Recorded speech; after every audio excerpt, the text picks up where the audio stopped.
I've been waiting to talk about this. I've been looking for others with similar experiences, or, I don't know. Maybe I hoped I was insane. Months have passed and I still don't have the slightest idea what to believe. But no matter what is true and what isn't, the memory of what happened to me is as true as can be. And every time I put my hand to a door, I tremble. I was looking for a house in the surrounding area. I know, being a homeowner at 27 seems like a dream. I know I've been fortunate.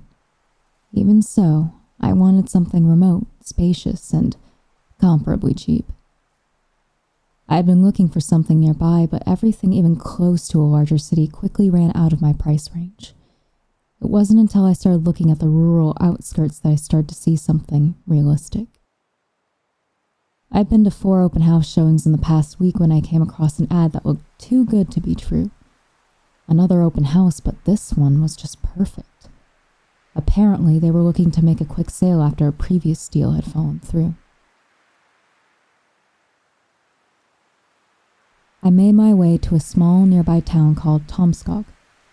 There was a little billboard with a blue sunflower greeting me, and I took a hard right down a street named Sun Plenty Road. There were only 5 houses there, and the one I came to look at was at the far end. Even from a distance, I could tell I wasn't the only visitor. I parked on the street outside and took in the sights. There was an open house sign outside, again with the sunflower logo. There was a separate garage, and the house itself was smaller than expected. Homely, but small. I was greeted by a cheerful man. He had thick glasses, a receding hairline, and the kind of fun uncle smile that told me he could get away with anything. "Come on in," he said. "You're gonna love it." There was me, the realtor, and 3 other people. A middle-aged couple and a younger woman. She had this messy black hair that kept poking her in the eye. Even at a glance, I could tell the young woman was distraught.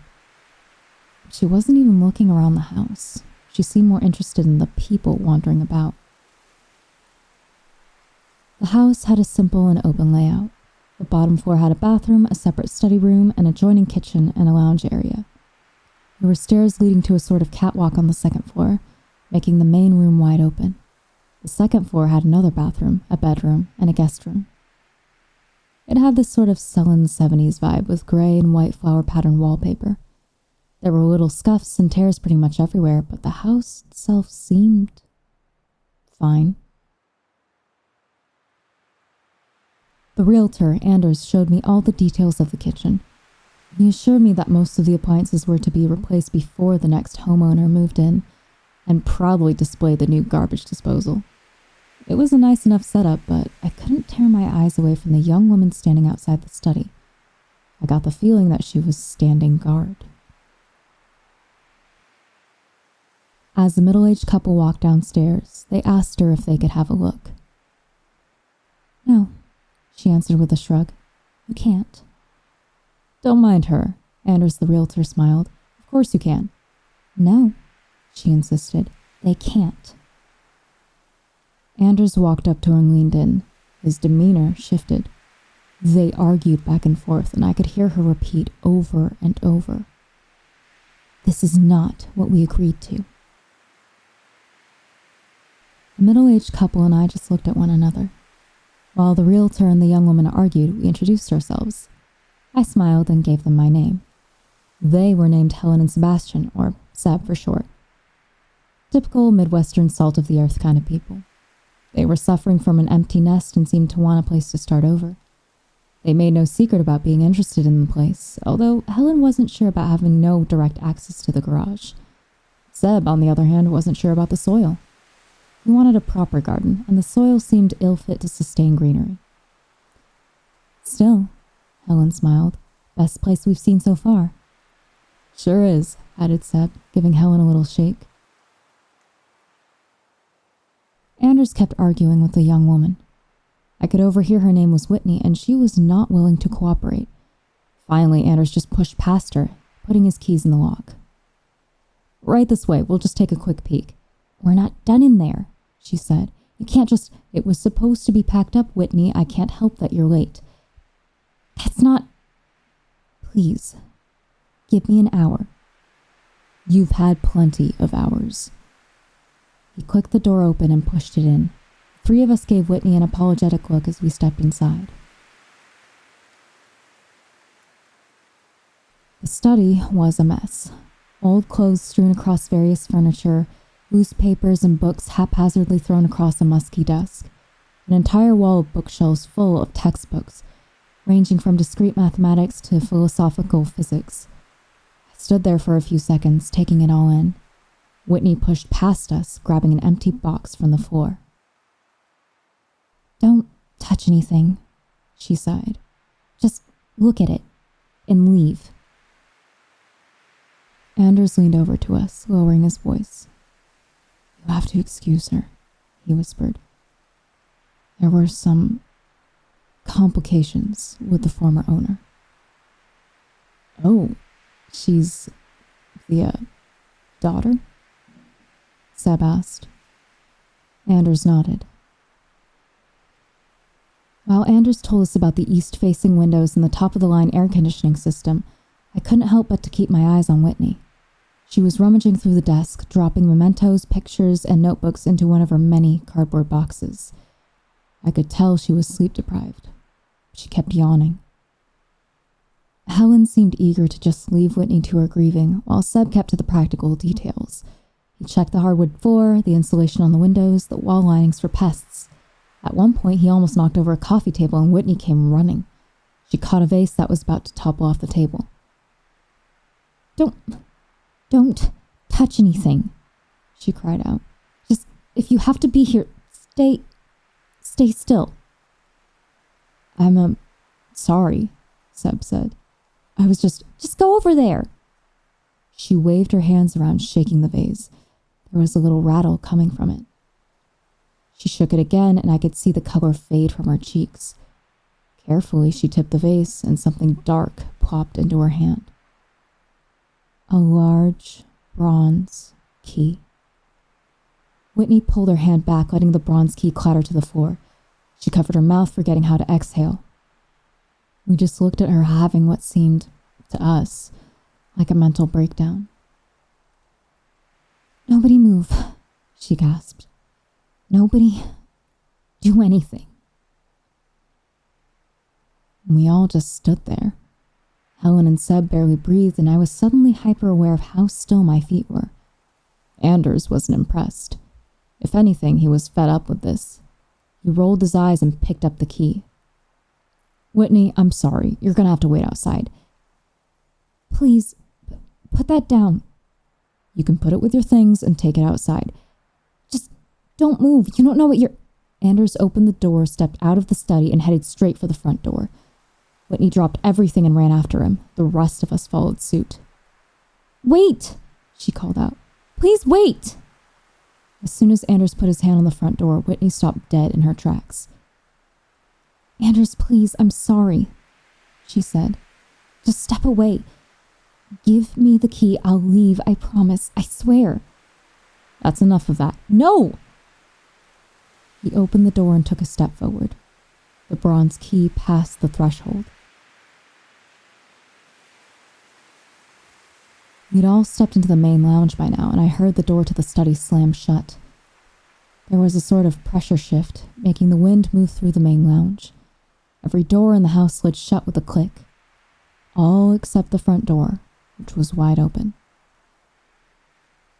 But there was nothing there. Not nothing, as in no one standing there, no. Nothing as in a nothing. Just a blank, black space.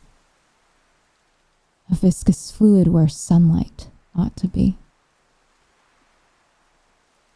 Endless, abyssal ocean. I stared at it, mesmerized. The contrast of the bright sun coming in from the windows, bouncing off the ripples of this deep ocean doorway. And there, in the dark, humanoids, tall, elongated silhouettes. Anders stepped back, but it was as if parts of him refused to move. His arms were locked in place, seemingly by an invisible force, and as he stepped back, something started pulling him in. His limbs grew long and twisted, his knees bending and snapping at impossible angles. His scalp pulled backwards, the loose skin of his face revealing the bottom white of his eyes. "Help!" It was all he managed to say as he was pulled into the dark. Limbs were quietly ripped from his sockets as his human frame was bent, twisted, torn, and mangled. Black water mixing with marrow as dark shapes turned Anders into what resembled an underwater cloud of flesh and cloth. Whitney threw herself forward, slamming the door shut, leaving the bronze key on the floor. Screams erupted, and I didn't even notice they were mine. It was this primal force being pulled out of me, this need to scream, like a baby desperate for her mother. Helen backed into a corner and sunk to the floor, with Seb trying his best to comfort her.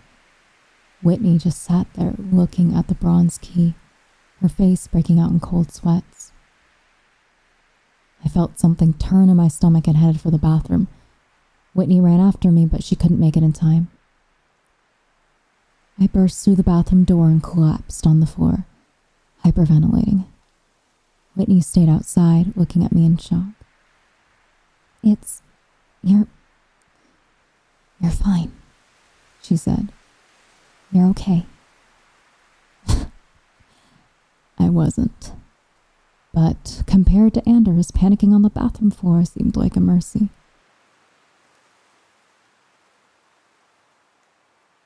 Whitney stayed with me as I calmed down. Seb and Helen joined us.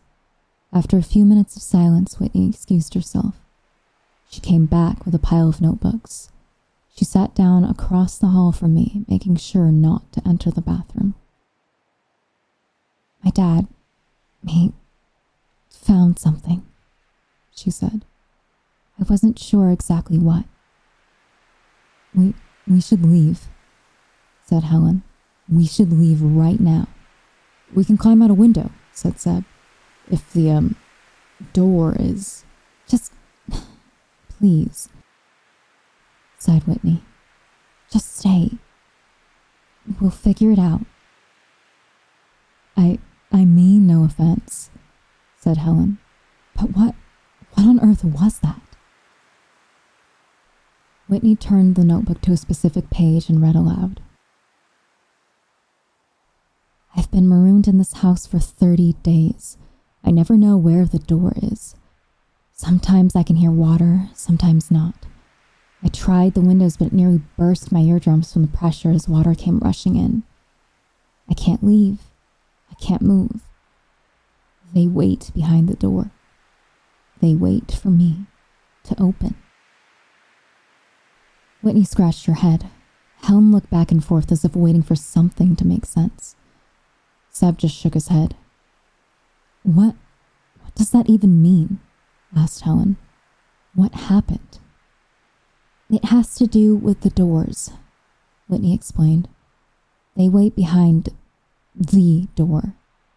There's nothing there, said Seb. There's light coming through the windows. It's not that easy. It's when you open it.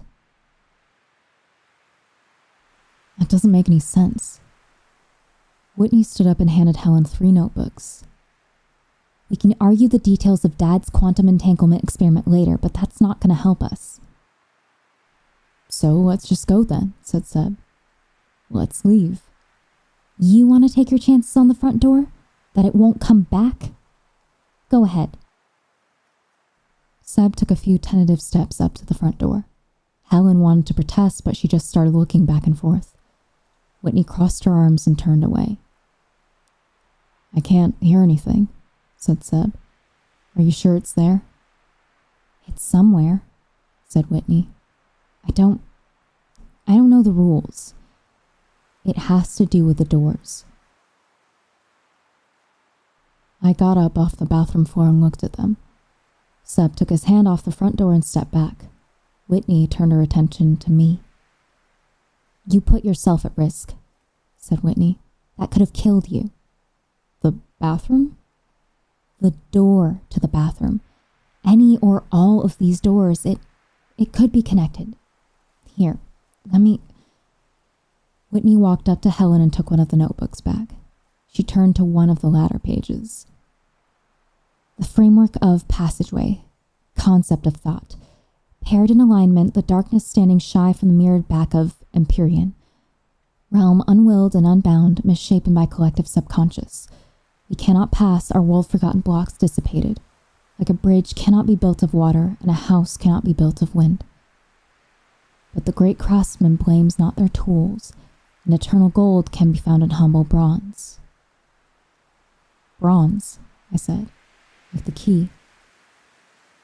Look, my dad... We weren't on speaking terms. I've looked at all this for days, and all I can tell is that he was off his rocker. He died in that room. Whitney pointed to the study. Helen hugged Seb tight, holding back a sob. He couldn't leave. He was convinced that the door would eat him. Helen sat down by the kitchen table. Thankfully, there was no door in between the kitchen and the main lounge. Seb walked straight up to Whitney, grabbed her by the collar of the blouse, and slammed her up against the wall, his calm demeanor cracking at the seams. We shouldn't be here, he said. This is your fault. I didn't know. It was all just ramblings. I didn't have time to clear it all out. How could I have known? You recognized the key, said Helen. You chased after him. You asked him to wait. That's the only part that keeps coming back, Whitney yelled. Check the notebooks, the key. It's everywhere. It's everything. So what do we do? Seb asked. Do we use it or destroy it? Whitney looked at the pile of notebooks she'd managed to gather from the study. It was only a handful of everything we'd seen in there, but it might be enough to get some semblance of an answer. The house had 6 doors. The front door, the bathroom door, the study room door. On the top floor, there was another bathroom door, a door to the guest bedroom, and the main bedroom door. The bathroom door on the bottom floor was already open and considered safe. I could step in and out without a problem. Whitney explained as best as she could. Her father had grown increasingly paranoid since divorcing Whitney's mother. He'd locked himself in his house, committing fully to his studies. He'd always been a bit agoraphobic, and having a reason not to leave the house was a bit of a blessing in disguise. But over time, that blessing turned into a curse. An early entry read, For years I've longed for the presence of mind to devote myself, and now that I can, I find myself wanting. I can't be certain. There is a door, a passage. It binds itself seemingly spontaneously. There is a risk involved, and it is a risk I cannot take. Seb tried to call for help, but water started pouring out of his phone. Whitney found a page about semi-passages or shortcuts, things that could be used as portals to another person or place. They weren't as conceptually clean as a door, and thus wouldn't invite them, but the connection would go through that dark place, the place that, somehow, her father had stumbled upon. I looked at that key for a long time. I didn't dare to touch it. It was unassuming, in a way. It was old and had this sort of blocky texture, like it was made of little squares. While Helen and Seb rifled through notebooks, Whitney looked up and talked to me. He just wanted a way to go where he wanted without having to traverse the space in between. To just go from one door to another. All he needed was a key. But why now? How are we trapped? I asked. We got in here just fine. The realtor, sighed Whitney. He tried to leave with the key. I think that triggered it. So how do we untrigger it? Whitney shrugged and pointed to the notebooks. We had endless discussions. We compared notes, drew out theories. Helen thought we could force the bronze key out a window, but Whitney theorized that it'd just leave us locked inside. I suggested we listened at each door just to eliminate which ones were safe and which weren't. We tried, but there was seemingly no way to tell. Sometimes I could hear rushing water on the other side, scratches on the wood. Other times, nothing. Even going back to the same door, it sounded differently each time. We considered opening several doors at once. We spread ourselves out. Whitney was downstairs by the study door, and Helen insisted on the front door. We all put our hands on the handles. I wasn't sure if I could hear something on the other side or not. My heart was pounding too loudly. There were 6 doors. 5 were closed, 1 open. Someone was probably going to die. There is only ever one door. He only speaks of it as singular. It can change over time, said Whitney. This is our best shot. We can't know for sure, said Seb. And why do we even want to open them all? There's nothing in the bedrooms, right? We're excluding, I said, like we did with the downstairs bathroom. We should close it, said Helen. Shouldn't that improve our chances of our other doors being okay? I have no idea, sighed Whitney. Are we doing this? Seb backed away from his door, taking the hand off the handle. It ain't right, he said.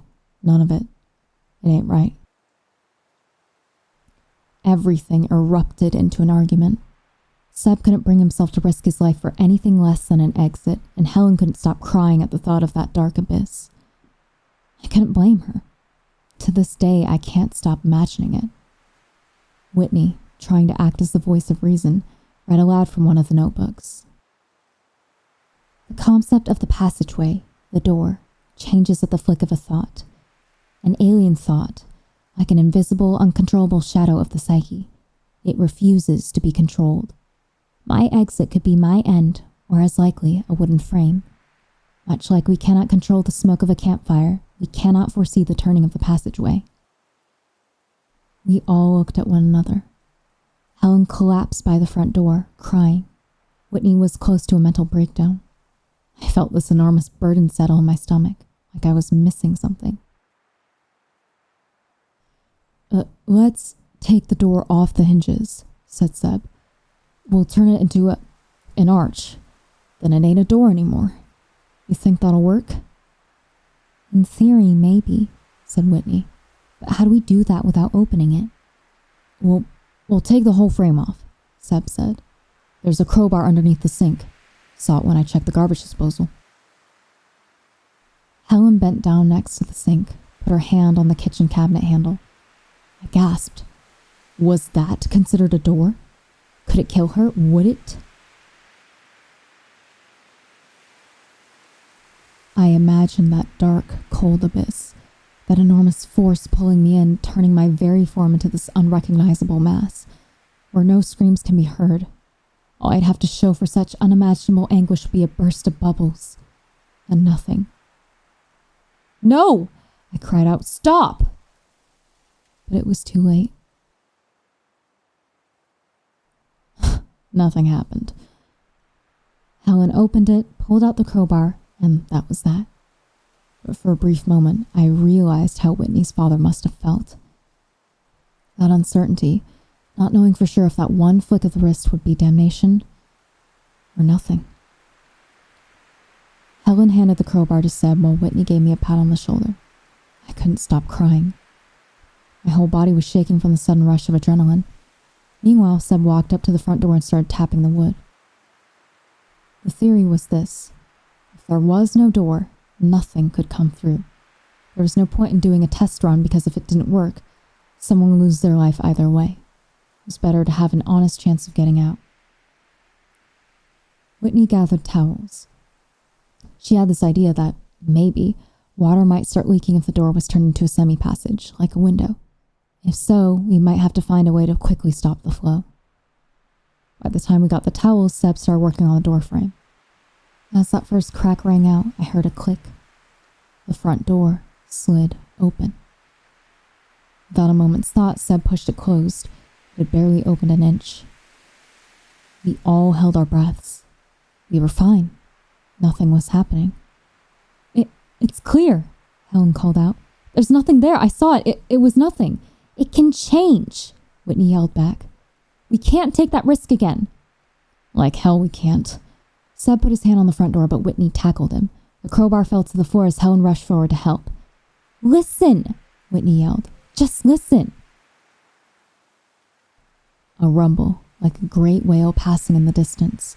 It was right there on the other side of the front door. Without a word, they all stood up and backed away. The door shook from the passing force. Something was definitely there. Then the rest should be fine, said Seb. We can get to the study. Whitney nodded, and then two of them burst into a sprint. Helen wasn't convinced but didn't know what to say. Whitney dropped her crowbar, and as she bent to pick it up, Seb opened the door to the study. Darkness. No. Panic exploded. Helen grabbed his arms, trying to pull him out. Whitney crawled backwards, closing her eyes and covering her ears. I couldn't watch. All I heard was Helen screaming his name over and over. There was a gargle. A scream turning into an inhuman screech like a burning pig. Sebastian! Helen kept repeating, Sebastian! Sebastian! There was a click, and then nothing but crying. I looked up to see Helen collapsed against the study door. It had slid shut from the pressure on the other side. I'm coming, Sebby, she cried. She opened the study door again. And there was the study, just as we'd left it. Helen collapsed on the floor, curling up into a fetal position. She kept making this childlike yowling, scratching the surface of the hardwood floor as if trying to dig Seb back into reality. But there was nothing left. Not even water droplets on the floor. Then there were her arms. She'd held on until the door had slammed shut. Her sleeves were torn and her arms bloody. Nothing much, but there were these round little suction marks. They were already bruising with spots of blood poking through the skin. I sat by Helen as Whitney started rifling through the study. There were more notebooks, more theories, more diaries. Notes about experiments, clever tricks, and attempts. So far, every idea to understand the rules were in vain. We couldn't make sure. No matter what, we could never truly be sure. 2 open doors. 4 closed. I don't know how many hours passed. I managed to get Helen to the couch, but she was inconsolable. She could barely comprehend words anymore. She didn't blink, and she could barely breathe. There were no coherent thoughts in her mind, just darkness. This awful, soul-sinking darkness. Whitney propped up the open doors with books and towels to make sure they wouldn't accidentally close. All the while, she kept trying to convince herself. We keep opening them one by one, she said. If we can get it to manifest in one single place and keep that door open, we should be able to leave by another. The sun had started to set outside. For all intents and purposes, this still looked like a house. The windows were clear, showing the greenery outside. Maybe it was all a lie. Maybe none of it was really happening. But looking down at Helen and her unblinking eyes, I knew it was the realest thing I'd ever experienced. There's 3 of us, I said. 4 doors. We can't make it. No, that's perfect, nodded Whitney. We open all but the front door. It manifests, and we can get out through the one safe remaining door. Unless we all die.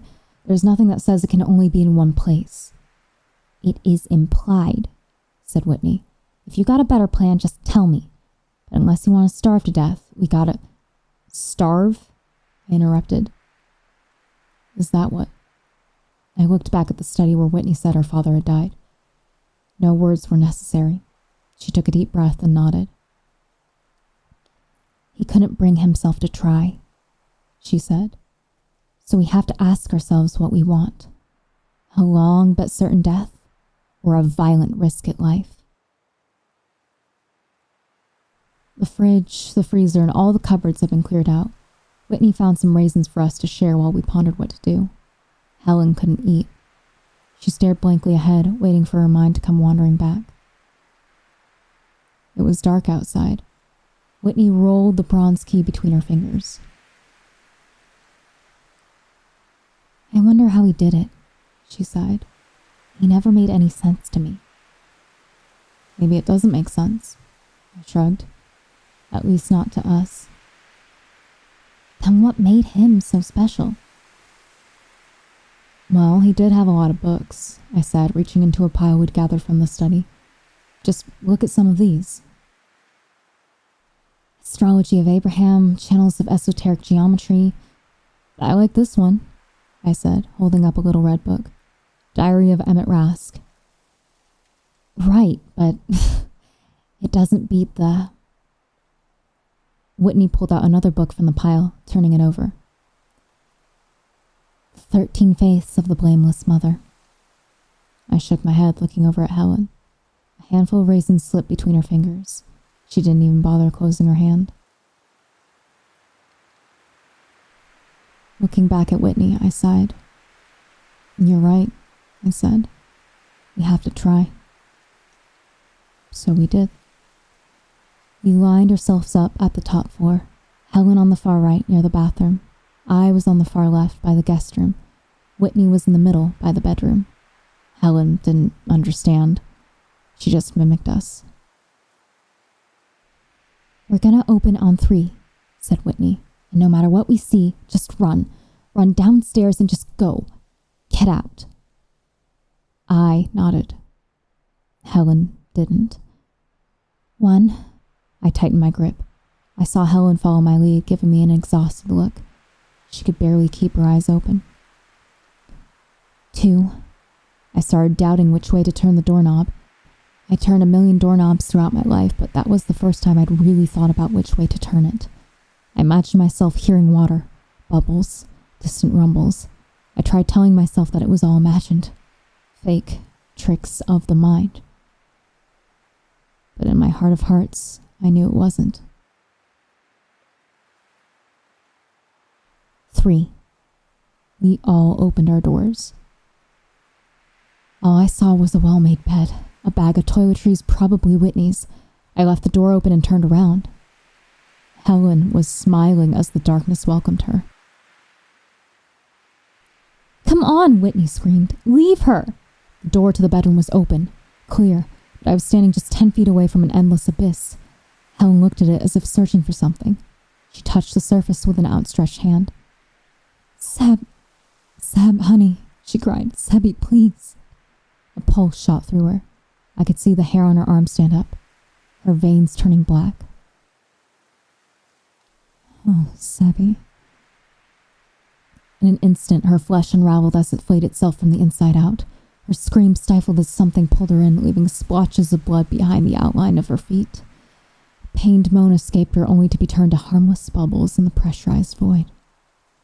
Whitney grabbed me by the neck and pulled me downstairs. We ran to the front door. We looked back a final time just to make sure it was still manifested upstairs. It was still there. We sacrificed Helen, but we'd make it out.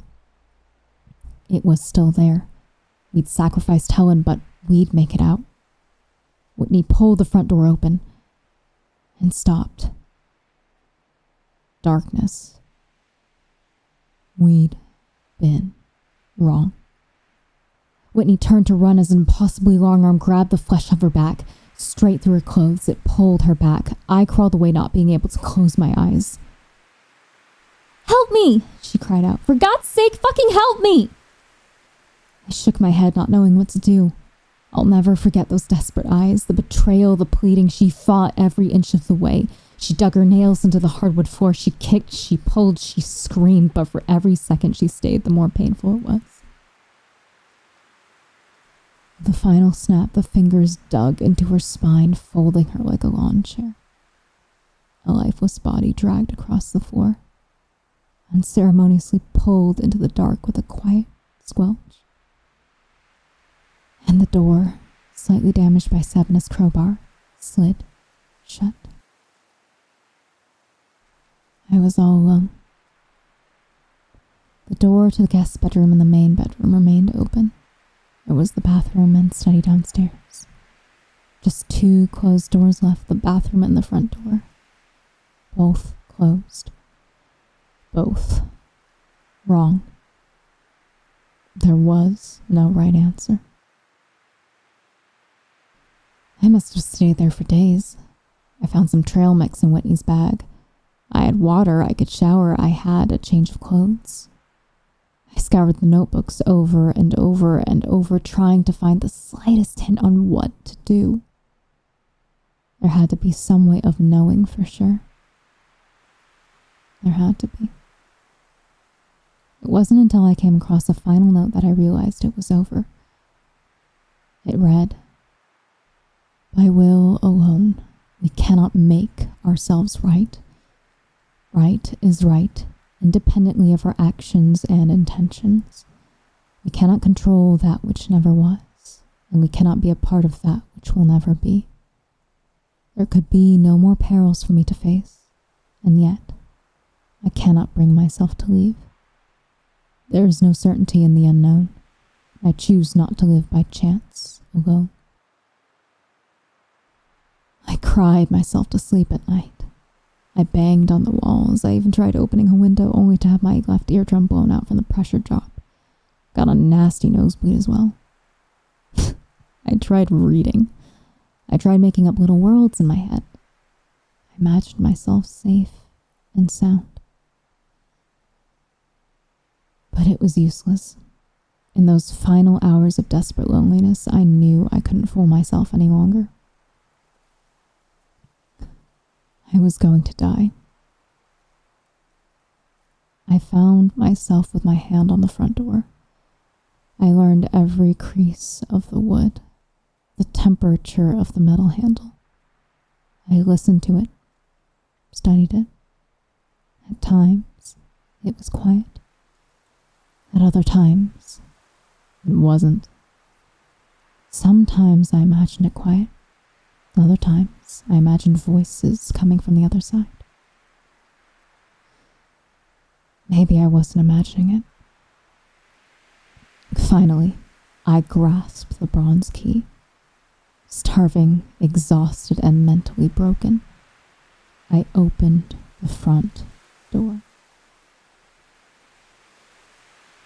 Sunshine.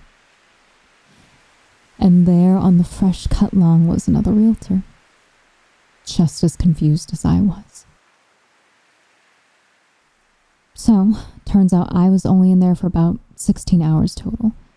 And to this day, no one seems to remember neither Anders, Seb, Helen, or Whitney. According to every document I can find, the owner of the house had no children. The cars parked outside were unregistered. On paper, it seemed like the entire world had forgotten that these people were ever part of this plane of existence. I don't think anyone's lying here. There was a sincere disbelief and confusion to every piece of my story. To onlookers, it seemed like I was a squatter that had gone insane. I've tried to find anything about this. They won't let me go back to read the notes. The investment firm who owns the real estate company swept it all under the rug and tore the place down. I suspect they were the ones who made the Bronski mysteriously disappear from the evidence room. I've tried to find copies of the books I found in there. Some of them have been seen in passing on strange message boards, and one just keeps making my computer turn off whenever I try to Google it. Who the hell is Emmett Rask anyway? If anyone knew these people or have heard about this phenomenon, please. I need to know I'm sane. I need to know this isn't all a dream. I need to know I won't wake up with my hand on that front door having imagined living a life back outside. This has to be real. I am real. There is nothing on the other side of the door. Go ahead, listen. There's nothing there. It can't be. Can it